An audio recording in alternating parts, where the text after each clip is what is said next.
Hello friends, एक video में मैंने क्वेश्चन नंबर 6 तक क्वेश्चन अपलोड किया है। तो क्वेश्चन नंबर 7 से देखते हैं। वह सिद्धांत जो कहता है कि कर का अंतिम निर्धारण एक नहीं बल्कि बहु है, वह कहलाता है प्रसार का सिद्धांत। प्रसार सिद्धांत कहता है कि कर अंततः पूरे समाज में फैल जाता है, अर्थात कर का अंतिम निर्धारण एक नहीं बल्कि अनेक होता है। क्वेश्चन नंबर 8, हाल ही में विकसित किए गए सिद्धांतों के अनुसार एकाग्रता और प्रसार सिद्धांत के संदर्भ में निम्न में कौन सा कथन सही है? तो इसका आंसर होगा एकाग्रता और प्रसार सिद्धांत आंशिक रूप से सत्य है। सॉल्यूशन, आधुनिक सिद्धांतों के अनुसार एकाग्रता और प्रसार सिद्धांत आंशिक रूप से सत्य हैं। आधुनिक सिद्धांत उन परिस्थितियों का विश्लेषण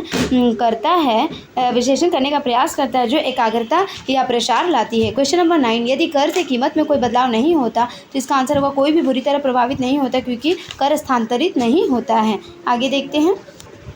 इसका सॉल्यूशन होगा कीमत में बदलाव के जरिए ही कर के बोझ में बदलाव किया जा सकता है। यदि कर से कीमत में बदलाव नहीं होता तो कर स्थानांतरित नहीं होता है। क्वेश्चन नंबर 10 है, दिया गया कथन केवल भूमि में अधिशेष लाने की क्षमता और राष्ट्रीय धन में वृद्धि हो सकती है, इसलिए एक ही राष्ट्र को भूमि पर प्रत्यक्ष कर लगाना चाहिए। ये संबंधित है भौतिकवादी दृष्टिकोण से।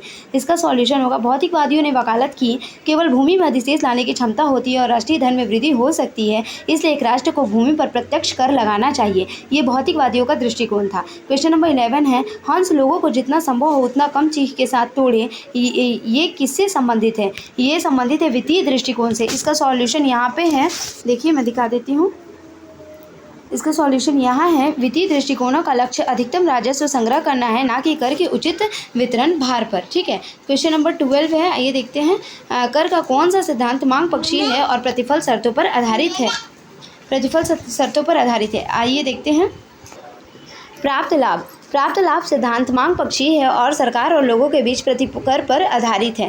क्वेश्चन नंबर 13, कर के बोझ को इस तरह विभाजित किया जाना चाहिए कि करदाता के पास कर के बाद बची हुई आय का MU समान हो। इसका प्रतिनिधित्व किया जाता है। आंसर होगा इसका, ये देखिए इसका आंसर फॉर्मूला जैसा है, DUY-T divided by DY-T bracket close A either DUY-T divided by DY-T का B। ठीक है। तो ये आप याद कर लीजिएगा इसे, ये एग्जाम में ये क्वेश्चन पूछता है, बहुत बारी पूछ चुका है। ठीक है, रिपीटेड क्वेश्चन है। आगे देखते हैं। इसका सॉल्यूशन होगा उपरोक्त समीकरण दर्शाता है कि कर का बोझ इस प्रकार विभाजित किया जाना चाहिए कि करदाता के पास कर की बची हुई आय का MU समान हो। इसे समान सीमांत बलिदान भी कहा जाता है।